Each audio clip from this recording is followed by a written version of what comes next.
Okay, Zurich? Yeah, You're going no, to I'm Switzerland? very looking forward to going to the Zurich Film Festival for the first time. We're going to take prisoners there, and I think I'm there to like the 23rd or something of September, so something like that. Not going to France afterwards? I'll be there before. I'll be in Ah. Paris before. No, I'm a very lucky man. All right. I wonder, I saw you on the set and I know how you work and I know that you can get into the part and then get out of it pretty easily. But how to keep this? Oh, I don't know how easy. No, it is. My style of acting is working hard to be able to get to a place, and then doing your best to drop it. What I meant by that is that in between takes, you kind of look normal after Did seeing I? the movie. Yeah, you were like a regular Yeah, guy.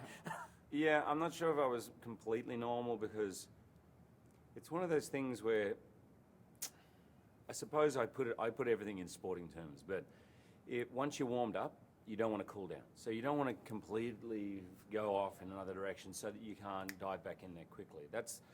I think it took me a while to work that out with film, you see, because I'm a theatre guy first. So with theatre, you go on and you don't come off. I mean, you might have the interval, but really you're on and you're going to the end. With film, it's a 12-hour day, and you have to sort of stay ready from 8 in the morning till 8 o'clock at night, or whatever time it is, so that when the camera's on, you're at your peak. Especially for this one, you have to keep an intensity, a Yeah. level of intensity that is unbelievable. How did you do that? I really got a lot of help from the director and the cast. Working with this great cast was amazing because every scene I had, it was a great tennis match. It was also, there was play.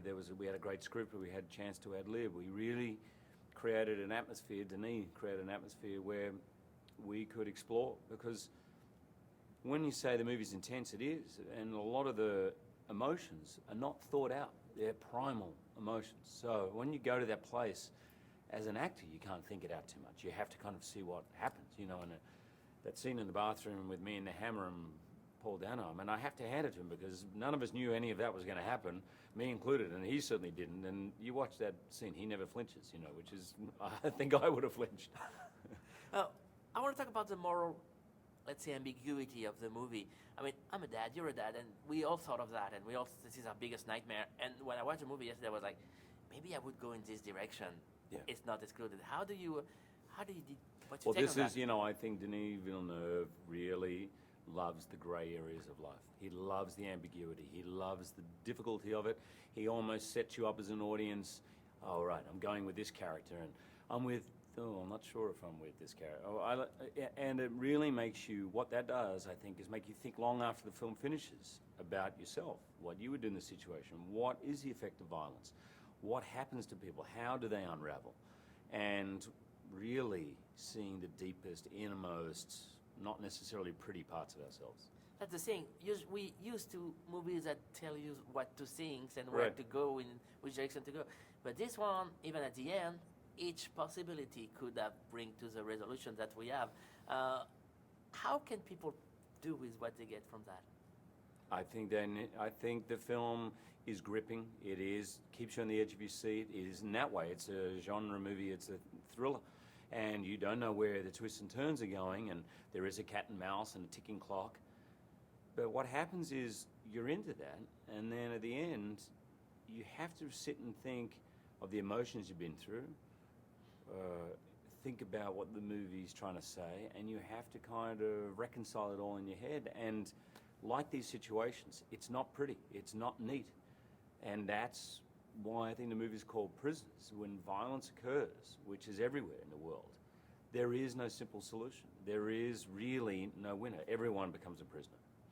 The thing is that also, for an American movie, we're not used to that. I mean, Right. How do you think that audience will respond?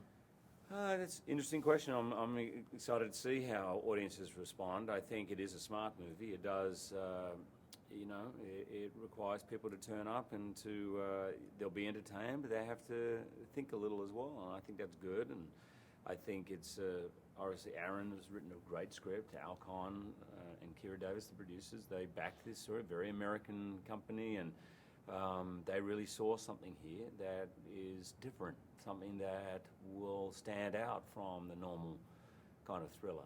And I hope that audiences appreciate that and are up for it. So you tell me. I mean, probably internationally, I'm sure that they're more used to that. You know? Oh, in France, it's going to be huge. The thing is that when I watched the movie yesterday, I thought of three movies: Mystic Rivers, of course, Yes, yes. Silence of the Lambs, Yes. and Zodiac.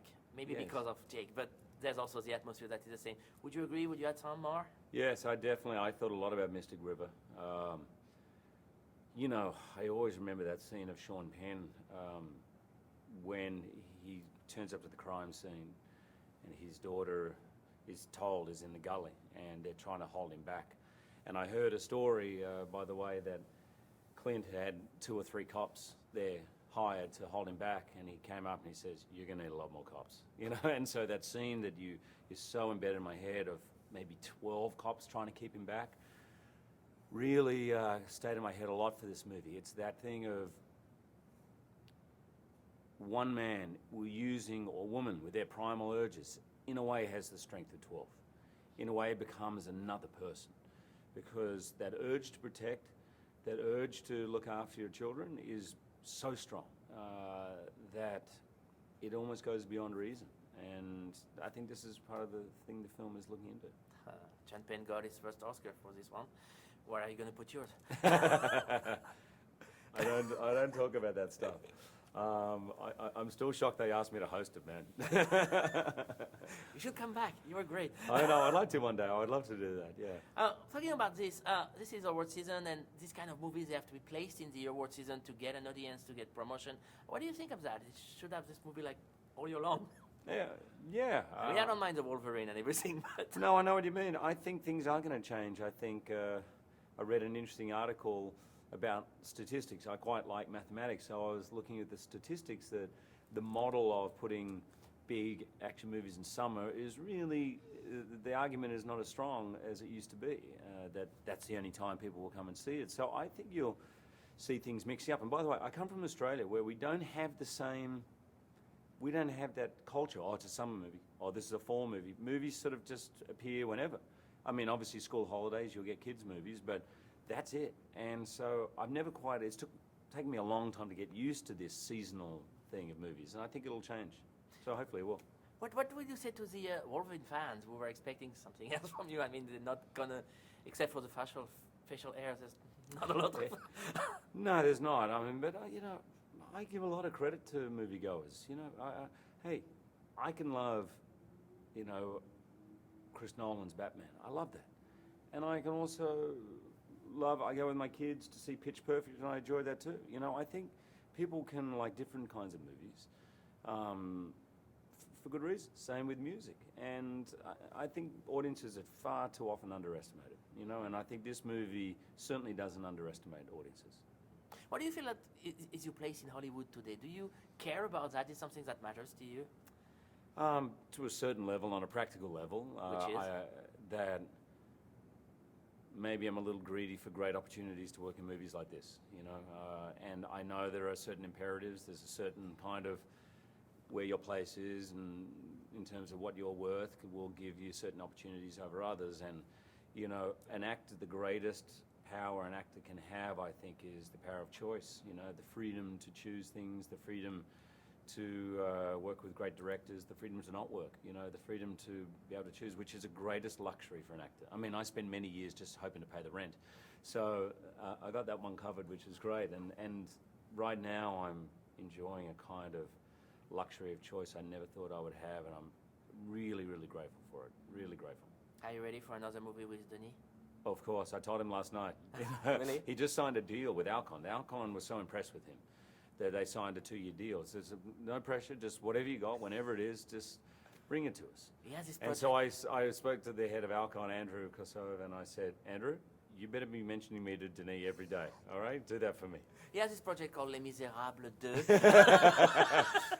All the characters, I think everyone died in that movie, so it's going to be interesting. Or Prisoners, a musical.